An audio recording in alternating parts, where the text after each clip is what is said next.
Oi, minha gente. Vamos para mais uma das nossas aulas de literatura. Hum? Literatura, gente. Por que eu gosto tanto de literatura? Por que eu tento tanto transmitir para todos os meus alunos, todos que eu já tive ao longo da minha vida, esse amor pela literatura, pelo muito que ela já me ensinou. A gente viaja pelo mundo sem sair de casa. A gente conhece as pessoas. A gente entende melhor o ser humano, entende melhor o próximo com a literatura. Porque ela nos conta experiências de várias pessoas, de pessoas que já viveram mais, de pessoas que viveram em outras épocas, que viveram realidades diferentes da nossa, ou então realidades bem parecidas com a nossa, né? E através dos pensamentos dos escritores, dos personagens que eles criam, ou das poesias que eles nos fazem, né? Tão lindas que eles nos mostram, a gente aprende a conhecer melhor o outro ser humano. Na aula passada, eu falei para vocês de um escritor maranhense, né? O Saraiva Fernandes, certo? Que foi meu aluno na UNIT, e falei para vocês que ele conta a história do João Peixeira, né? Um dos livros dele conta a história do João Peixeira, e eu mostrei para vocês o comecinho da história de como esse personagem tão interessante se tornou conhecido como João Peixeira, um rapaz da roça, trabalhador, né? Tinha um jumento chamado Cheiroso. Olha só que nome legal para um jumento, hein? Cheiroso. Enfim, um rapaz pacato, humilde, que não tinha nada de especial, nunca foi metido a brabo, e nunca machucou ninguém, nunca feriu ninguém, e de repente ficou conhecido como João Peixeira, neto de um famoso cangaceiro que diziam as línguas, né, da região, que tinha sido até um dos integrantes do bando do Lampião. Então, o nosso João Peixeira era um sonhador. O que mais achei interessante e bonito desse personagem, o João Peixeira, é que ele não usou a sua fama de neto, de cangaceiro, de valente, ele não usou essa fama para se impor ou para passar por importante, nem para tirar vantagem do povo simples da sua região. Não. Ele resolveu usar a fama de brabo para fazer justiça, para ajudar o povo simples, o povo pobre da sua região. Eu vou ler hoje aqui para vocês um textozinho desse livro, um pedacinho dele, em que o nosso escritor chamou de poetista, né?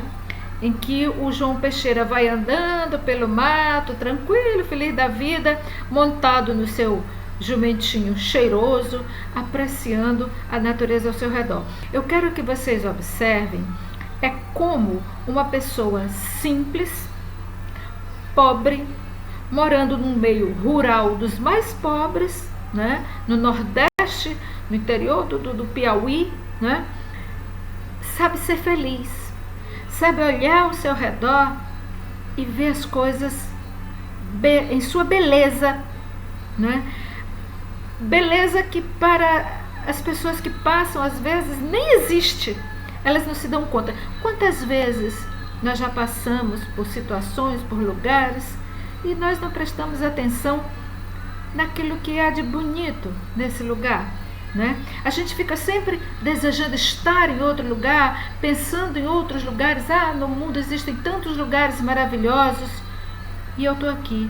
Mas o lugar onde eu estou é tão maravilhoso, talvez aos olhos de outras pessoas, como aqueles que eu imagino que estejam distante de mim.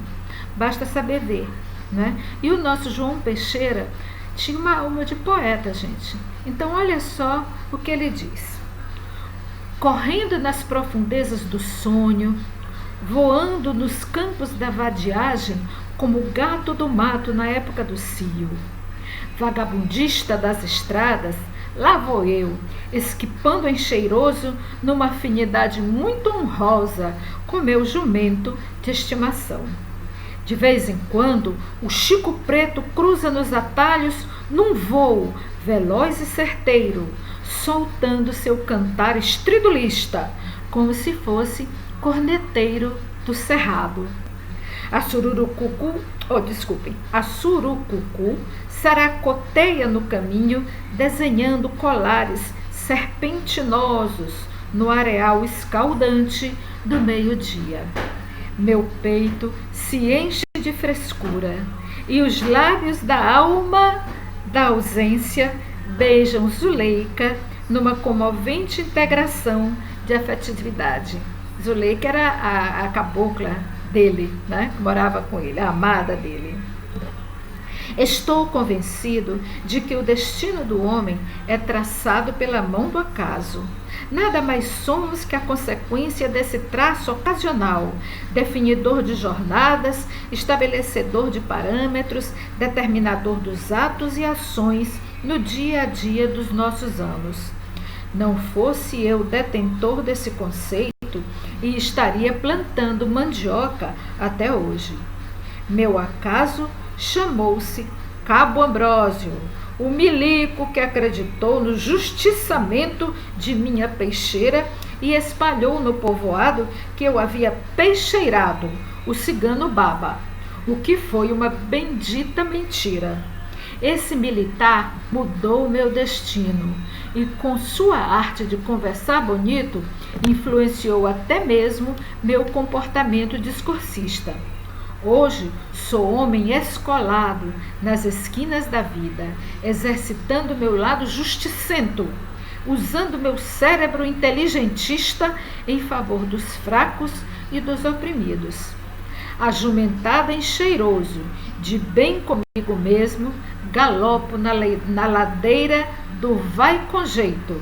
O Vai com Jeito era um riacho, como se o mundo fosse pequenino e só meu. O canto do sabiá me atrai e o voar da borboleta amarela deixa-me babando de satisfação. Se o mundo fosse cor-de-rosa, meu sonho seria azul, para que ficasse mais colorido. Como não sou pintor de nada, mergulho nessa lindeza, fazendo das tardes piauienses nordestinadas um painel de esperança futurista. Bonito, né? Então, eu ainda vou ler para vocês trechos até mais bonitos desse livro. E eu aproveito aqui para lembrar o que nós já vimos numa de nossas aulas, quando nós falamos da diferença entre a prosa poética, que é chamada também de prosa literária, e a prosa não poética, a prosa objetiva, né? Ora, vejam só, aqui nesse mesmo livro, eu vou pegar aqui a parte de trás dele, certo? Que sempre tem algumas informações sobre o escritor, sobre o que ele escreve, sobre a obra dele, certo? E aqui vocês têm esse textozinho. Eu vou ler esse texto, que não é prosa poética, não é uma prosa literária, é uma prosa com o objetivo de transmitir uma informação. É aquele mesmo tipo de prosa que a gente encontra, por exemplo, quando você abre um jornal, né? Você lê uma notícia. A linguagem é objetiva, certo? A linguagem é apenas um veículo de comunicação. Ela estabelece o vínculo com o leitor para que ele saiba de alguma coisa, para que ele receba uma informação. Então, a linguagem é objetiva, certo? A linguagem é simples, o mais próxima do leitor possível, para que não haja um mau entendimento, para que não haja uma má interpretação. A prosa não poética é uma prosa objetiva, portanto, certo? Ela se presta a informar, a transmitir um conhecimento, é a que a gente encontra também nos livros didáticos, né? Então, olha só, aqui ele tem a apresentação do escritor. Saraiva Fernandes é maranhense de Coroatá, morou em São Luís. Por 5 anos residiu também no Piauí, onde teve contato direto com o homem do campo e com Lourdinha de Campo Maior, o amor maior de sua vida, com quem se casou pela segunda vez. Mudou-se então José de Ribamar Saraiva para São José dos Campos, São Paulo, ficando por lá 23 anos. Está de volta. Sempre escreveu e guardou na gaveta. Tem mais de 20 livros inéditos, poesias, contos, crônicas, citações, romances. Nunca havia participado de concurso literário até decidir-se em 1995 pela 10ª Antologia Poética Hélio Pinto Ferreira, a nível nacional, em São José dos Campos, São Paulo. Classificou todos os 5 poemas permitidos no concurso. Gostou, venceu novamente em 1996 e agora veio para o Maranhão para ficar, incentivado pelos amigos e familiares. Então vejam, é uma informação, é a transmissão de uma informação. Alguém está aqui nos contando, né, quem é o Saraiva Fernandes, escritor do livro que nós estamos vendo aqui, que é As Artimanhas de João Peixeira, certo? Pois bem, então, aí você abre o livro em determinados pontos e você encontra o quê? Informações, é claro, é um romance, né? Então o autor aproveita para mostrar um pouco da realidade do seu sertão. O autor também aproveita para transmitir aquilo que ele pensa dessa realidade através do personagem, que é o João Peixeira. Então, quando o João Peixeira comenta, por exemplo, que um determinado coronel é um homem cruel, dono de muitas terras e que tenta oprimir, né, o povo da região, o povo mais pobre, e que chega a tomar terras dessas pessoas só por pura ambição, a gente sabe que isso é um dado histórico, cultural, é um dado real que realmente mostra o que acontece, o que já tem acontecido muito por esse nosso Brasil lá fora, a questão do latifúndio, né? Do latifundiário, dos coronéis que tomavam terras dos mais pobres apenas para ter a terra. Muitas vezes essa terra ficava improdutiva, né? Enquanto que o povo que morava ali, que não tinha o registro no cartório, mas há gerações naquele lugar, do real, certo? E o escritor usa a boca do personagem para transmitir o que ele pensa disso, para falar da sua indignação. Então o João Peixeira, ele aproveita a sua cama para fazer o que ele chama, a sua fama, para fazer aquilo que ele chama de justiçamento. Ou seja, tentar ajudar o povo da sua região. E depois nós vamos ler um capítulo exatamente em que ele consegue ajudar um homem pobre a não perder suas terras para um determinado coronel, certo? Então, gente, é a diferença aqui entre a prosa comum, informativa, não literária, é a informação transmitida, certo? É o conhecimento transmitido numa linguagem simples e objetiva.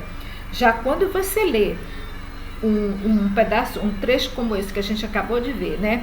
Em que o João Peixeira vai pensando na Zuleika, olha que bonito quando ele diz, né?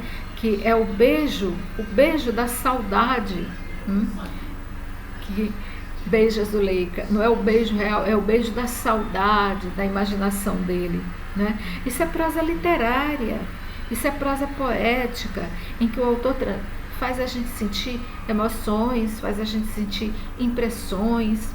E na próxima aula nós vamos continuar falando dessa diferença entre a prosa informativa e a prosa literária, entre a prosa comum, não literária, e a prosa poética, a prosa literária. Tá certo, pessoal? A gente fica por aqui hoje. Um grande beijo para vocês. E, meus queridos, sempre que vocês tiverem a oportunidade, leiam. Leiam. Literatura é tão bom. Literatura é vida. Literatura é conhecimento. Dar uma aula de literatura, às vezes, não motiva tanto as pessoas ou não chama tanta atenção das pessoas quanto uma aula que fala de conhecimentos mais objetivos e mais úteis, né? Mais necessários para a vida. Mas eu considero que a aula de literatura é mais, no nosso caso, uma tentativa de fazer vocês viajarem na emoção, de vocês viajarem no sentimento, no conhecimento também, né? É uma tentativa de fazer vocês viajarem na fantasia, e sem fantasia o mundo, o que seria, né? Então, ó, beijo para vocês, até a nossa próxima aula, se Deus quiser. Tchau!